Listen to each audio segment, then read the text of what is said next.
The radio player should be good.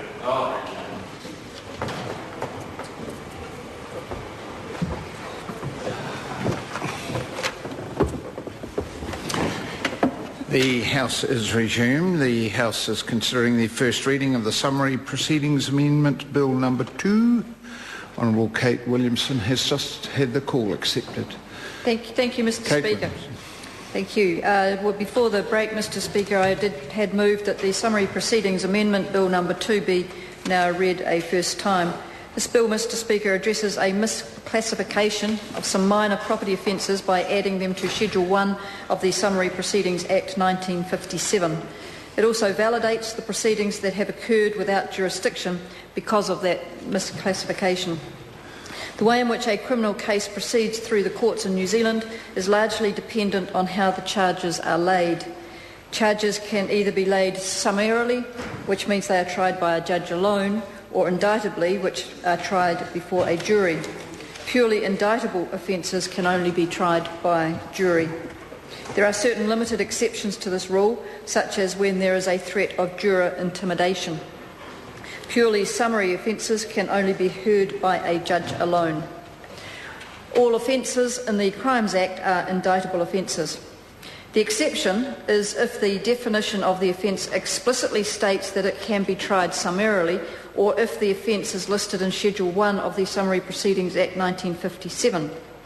Listing an offence in Schedule 1 enables the offence to be tried summarily at the discretion of the prosecution.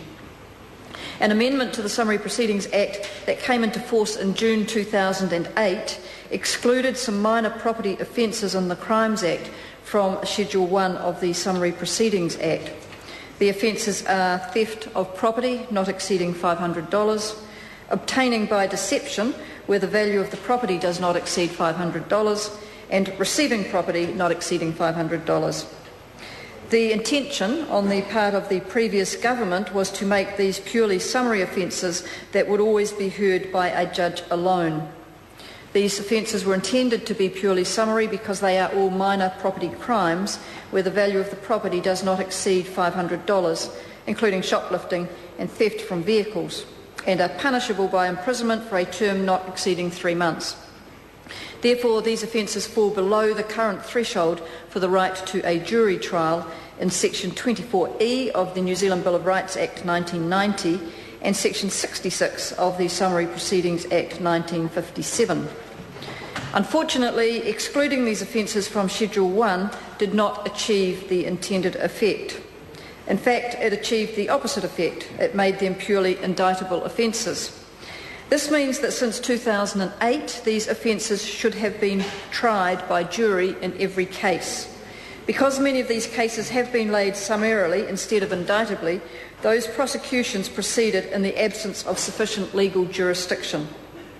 There have been approximately 46,000 relevant summary prosecutions for these offences from June 2008 to date.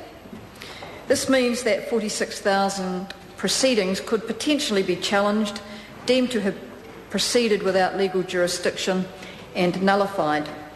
This would have high cost and resource implications both in appeals and in future proceedings. In addition, all future proceedings under these sections would have to be tried indictably, leading to a significant increase in the number of jury trials. The misclassification is a technical error that does not undermine the fairness or appropriateness of the convictions. It is important that this misclassification is rectified as quickly as possible to minimise the impact that this would have on our court system. Mr. Speaker, there are 2 steps involved in rectifying this issue. Firstly, this bill will stop any more proceedings occurring without jurisdiction by adding the relevant sections of the Crimes Act to Schedule 1 of the Summary Proceedings Act. Secondly, this bill will validate any proceedings that have already occurred. This bill also protects anyone who has already commenced proceedings challenging their convictions on the grounds that they should have been tried before a jury. Anyone who appeals on that basis before this legislation receives the royal assent can continue with their appeal. In any such case, Mr. Speaker, it will be left to the courts to decide whether the conviction was valid. This includes the case that brought this matter to the government's attention, which is named in the bill. This preserves the rule of law and maintains the separation of powers by allowing the judiciary to complete matters that are already before them when this legislation comes into force. Mr. Speaker, in the longer term, the proposed Criminal Procedure Reform and Modernisation Bill will abolish the terms summary and indictable, along with the overly complex system of offence classification. This bill is due to be introduced before the end of the year. Mr. Speaker, I commend the bill to the House. The question is the motion be agreed to. Charles Cheval.